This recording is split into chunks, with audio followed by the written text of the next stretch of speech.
बंधु मैंने मीनाक्षी परिड़ा आपण किचन को स्वागत करुच्ची।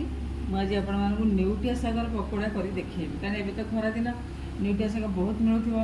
आपण माने थरे करी खाई देखिए बहुत बढ़िया लगे, तार टेस्ट भी बहुत सुंदर। मु गोटे कप बेसन नहीं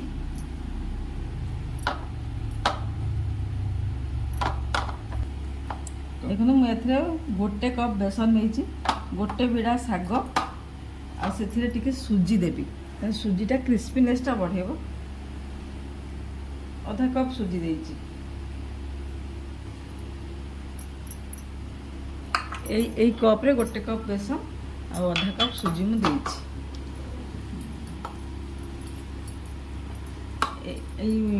घोलटा टिके काठुआ हम बेसी मोटा पतला करें क्या शागटा धरबार अच्छी। ये मुझे पकाउची अदा छेचा टिके रसुण छेचा टिके दीटा लंका छेचा 4-5 कला रसुण 2टा लंका छेचा और लुणटा स्वाद अनुसार मुझे देवी। शाग तो आमर ये बेसन ये लुणटा आप स्वाद अनुसार देवे। ए मुझे जीरा पाउडर पकई आ चाहिए भी टिके गोटा जीरा पकईदे भल लगे।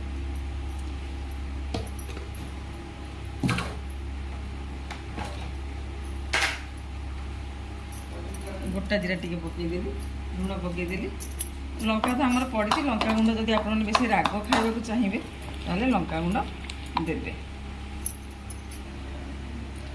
ये शाग को आम काटिया गोटे बिड़ा शागर तार टाण अंशटा को बाहर कर देछि।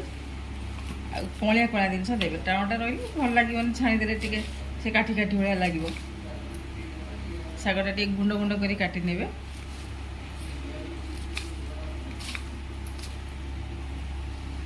बेसी गुंड ना भी चलो।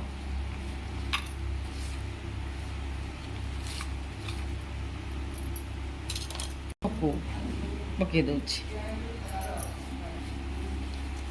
पत्र जब आम गोटी गोटी बाछी दे भी भल।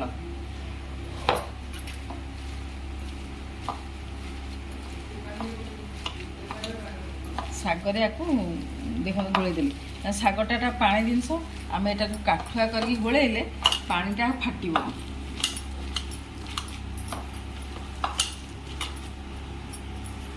आम जब बहुत बेसन पकईदबा ताले शागर किसी जना पड़ेनि। मुझे सुजी पकाउछि सुजीटा एकदम क्रिस्पी कर भल लगे।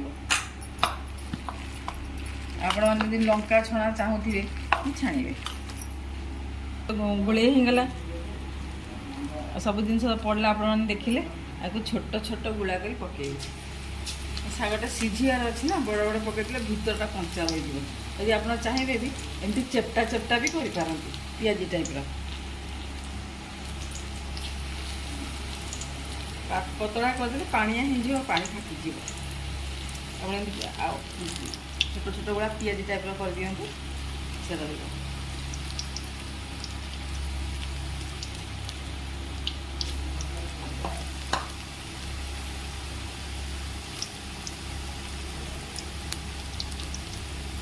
मुझे पियाज पकईली पियाज पकईले भी भल। आम अदा छेचा रसुण छेचा जो देती पियाज खूब अल्प टिके पियाज पकईली।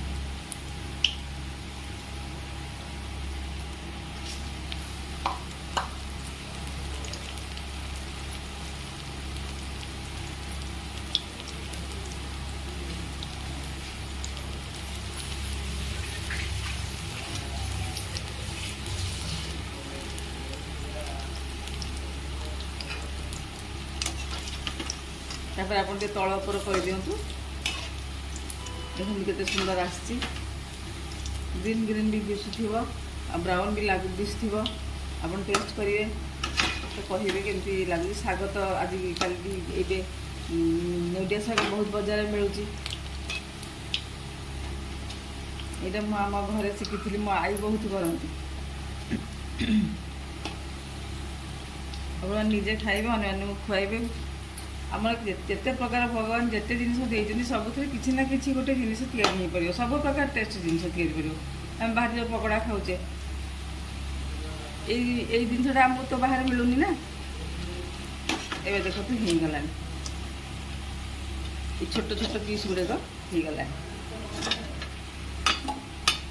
ଆଉ ପୋଡ଼ିଗଲେ ଟିକେ ପିତା ଲାଗିବ, ପୋଡ଼ିବାକୁ ଆମେ ଦେବାନି।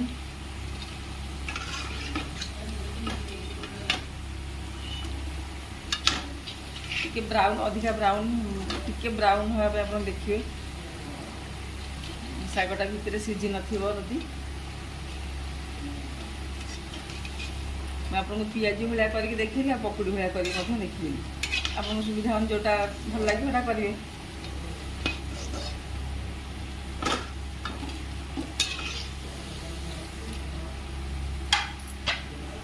ଏମିତି ସସ୍ ମାନଙ୍କ ସାଙ୍ଗରେ ଖାଇବେ, ପିଲାମାନେ ଶାଗ ଖାଇବାକୁ ଭଲ ପାଆନ୍ତିନି, ତାଙ୍କୁ ଏଇ ଶାଗ ଜିନିଷଟା ଏମିତି କରିଦେଲେ ସେମାନେ ଶାଗ ବି ଖାଇବେ ଯେ ଖୁସିରେ। ତା ନହେଲେ ଯଦି ଆପଣ ଛାଣିବାକୁ ନ ଚାହୁଁଥିବେ ବି ବେସନ ଦେଇ ଗୋଳେଇକି ତାକୁ ତାୱାରେ ସେକି ସେକି ମଧ୍ୟ ଖାଇପାରିବେ। ଦେଖନ୍ତୁ ଇଏ ପକୁଡ଼ି ପରି ହେଇଛି, ଇଏ ପିଆଜି ପରି ହେଇଛି। ପିଆଜି ପରି ଯେତେବେଳେ କଲେ ମୁଁ ପଛରେ ଟିକେ ପିଆଜ ପକେଇବି। ଆଉ ପକୁଡ଼ିରେ ପିଆଜ ପକେଇଲେ ପକେଇବେ, ନ ପକେଇଲେ ବି ନାହିଁ। ଚିଲି ସସ୍ କିମ୍ବା ଟମାଟୋ ସସ୍ ଖାଇବେ, ପିଲାମାନଙ୍କୁ ବି ଭଲ ଲାଗିବ, ଗରମ ଗରମ ଖାଇବେ। ମୋ ଚ୍ୟାନେଲକୁ ଲାଇକ୍ ଆଉ ସବସ୍କ୍ରାଇବ୍ କରିବେ। କେମିତି ଲାଗିଲା ଆପଣ ସୁନ୍ଦର ମତାମତ ଦେବେ। ମୁଁ ଆପଣଙ୍କ ମତାମତ ଅପେକ୍ଷା ରହିଲି। ନମସ୍କାର।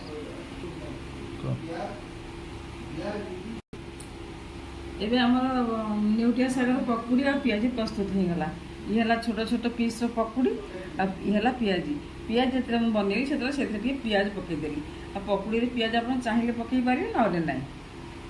ଚିଲି ସସ୍ ଟମାଟୋ ସସ୍ ଖାଇବେ, ପିଲାମାନଙ୍କୁ ଦେବେ, ଆପଣଙ୍କୁ ନିଶ୍ଚିତ ଭାବେ ଭଲ ଲାଗିବ। ମୋ ଚ୍ୟାନେଲକୁ ଲାଇକ୍ ଆଉ ସବସ୍କ୍ରାଇବ୍ କରିବେ, ଗୋଟେ ଭଲ ସୁନ୍ଦର କମେଣ୍ଟ ଦେବେ। ମୁଁ ସେ ଆପଣମାନଙ୍କର ମତାମତର ଅପେକ୍ଷା ରହିଲି। ନମସ୍କାର।